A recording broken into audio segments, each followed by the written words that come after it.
नमस्कार मित्रों, कैसे हैं? आनंद में सभी को भैया राम राम। अपने आरएस की जो पेपर 4 की मेंस के लिए क्लास चल रही है, हिंदी, जनरल हिंदी।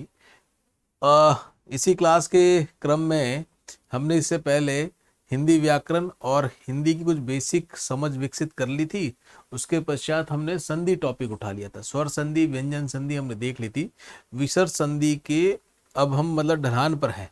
विसर्ग संधि में भी एटलीस्ट हमने 10-11 जो नियम है उनमें से 6 नियम हमने ऑलमोस्ट लास्ट क्लास में कर लिए थे। उसके आगे आज हम करेंगे। अपनी ऑर्गेनाइजर बुक है भैया, आरएस के लिए जो भी बच्चे तैयारी कर रहे हैं उनकी टेबल पर ये होनी चाहिए। प्रीवियस ईयर क्वेश्चंस का बड़ा साइंटिफिकली विभाजन है। जिसको घर बैठे चाहिए ये अपनी प्राइस है, इस पर भैया इस व्हाट्सएप नंबर पे मैसेज कर देना, आपके घर तक भी पहुंचा दी जाएगी। सामान्यतः जयपुर में सभी जिलों में भी उपलब्ध है। चलिए स्टार्ट करते हैं अपना आज का सेशन। देखिए नियम 7 आज हम देखेंगे। इसमें हम देखेंगे विसर्ग का लोप नहीं होना।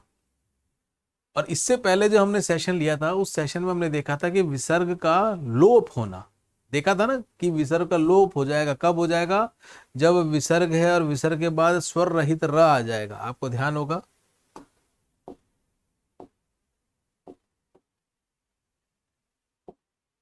विसर्ग का लोप होना। लोप कब हो जाएगा? विसर्ग कब हट जाएगा? ये हमने देखा था कि भैया अगर विसर्ग के आगे ई और ऊ की मात्रा है, हाँ, और धन के आगे जो अगला वर्ग है उसमें स्वर रहित र आ रहा है, तो क्या हो जाएगा? विसर्ग का लोप होगा।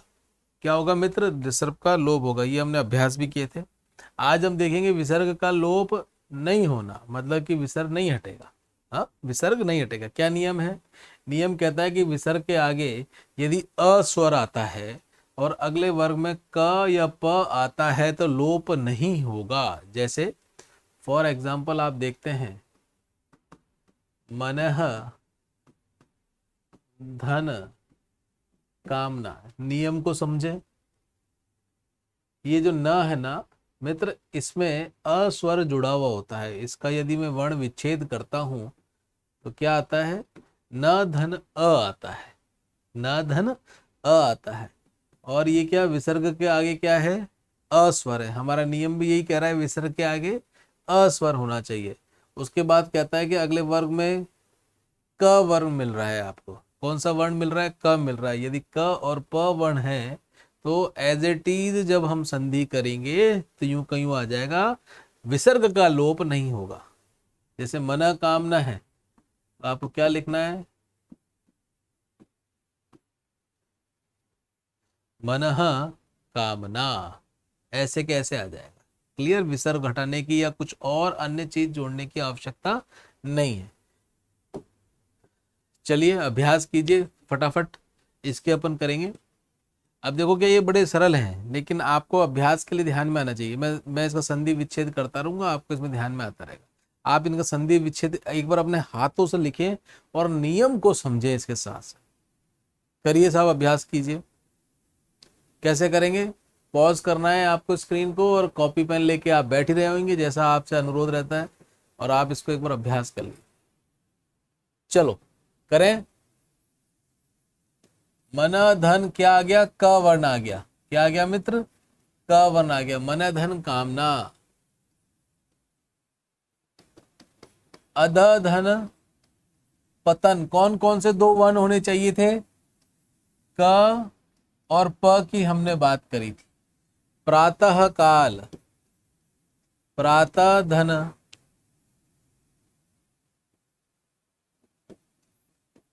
प्रातः धन काल,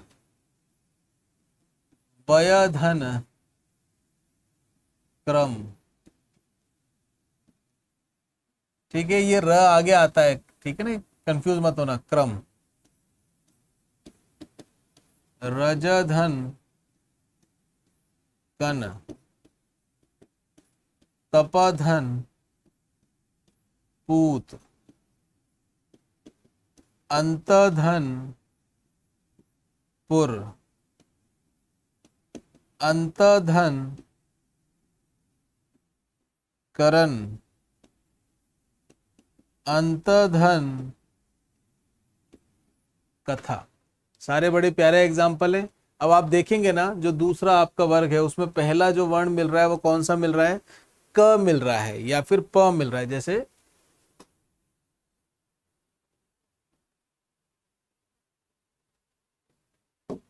यहाँ आपने देखा क, यहाँ आपने देखा प,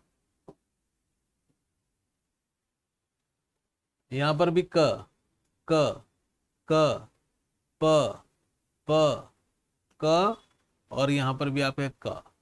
और उससे पहले अगर नियम में आप देखेंगे तो विसर्ग के पहले स्वर, विसर्ग के पहले स्वर।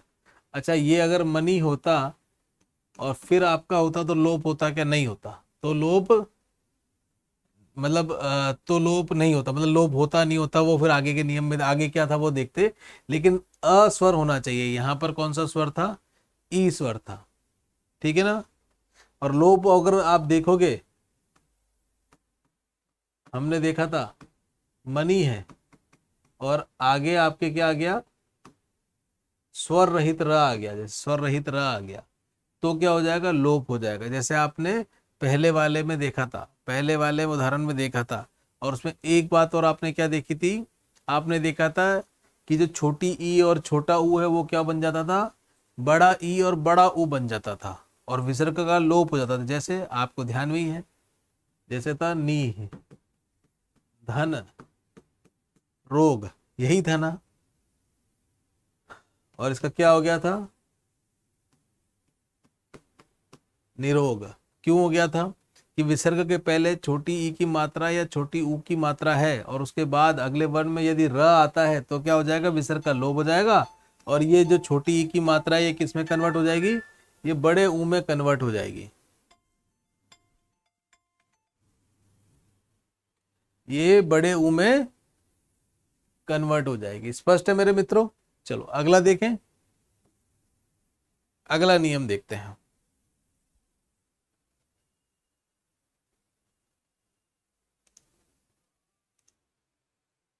और इससे पहले वाला जो नियम था ना मित्र, वो शब्द शुद्धि में बहुत आता है। क्या? शब्द शुद्धि में आपको देखने को बहुत मिलता है। अगला नियम देखेंगे, नियम 8।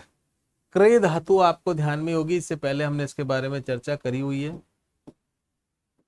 क्री धातु में कर, कार, करण तीन आते हैं ये। और कृति, कृत और कर्ता, ये यदि आएंगे और इनसे पहले ये किससे जुड़े हुए हों? नमः, तिरह, पुरह, वयः, श्रेयः, इनसे यदि ये जुड़े हुए रहते हैं तो क्या हो जाएगा? ये जो विसर्ग है क्या बन जाएगा? स बन जाएगा। स्वर रहित स बन जाएगा। क्या बन जाएगा मित्र? स्वर रहित स बन जाएगा। एक बार दोबारा से इसको देख लो भैया, पढ़ लो अच्छे से। इतने में जल पी लेता हूं।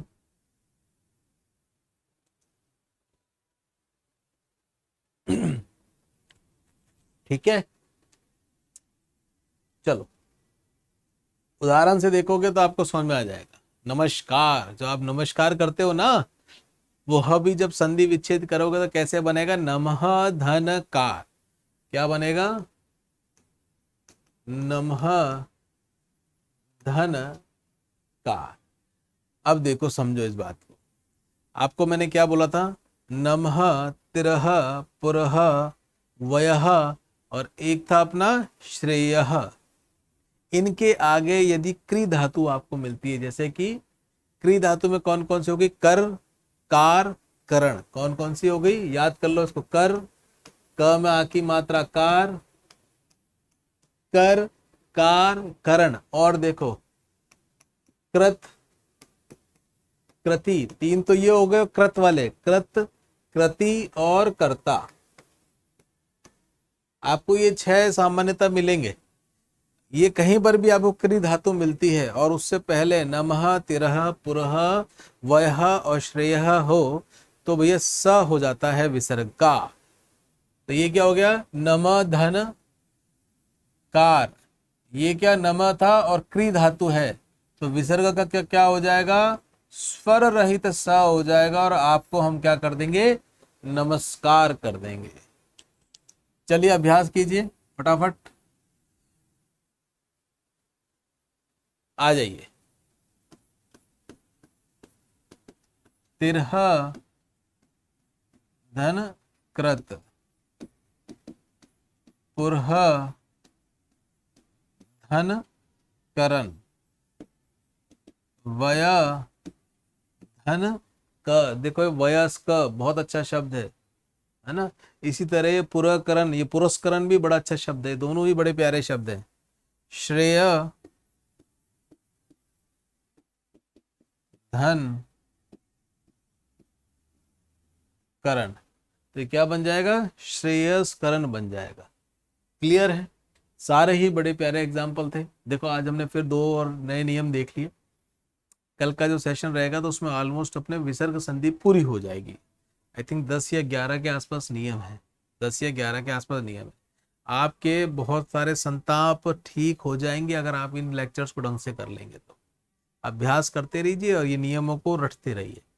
चलो ये मित्र, सभी को पुनः राम राम, आनंद करे जाओ, सावन के मौज लिए जाओ। और भैया ये जैसे ही नियम करते जाओ तो इनका अभ्यास अवश्य करना। चलिए सर, नमस्ते।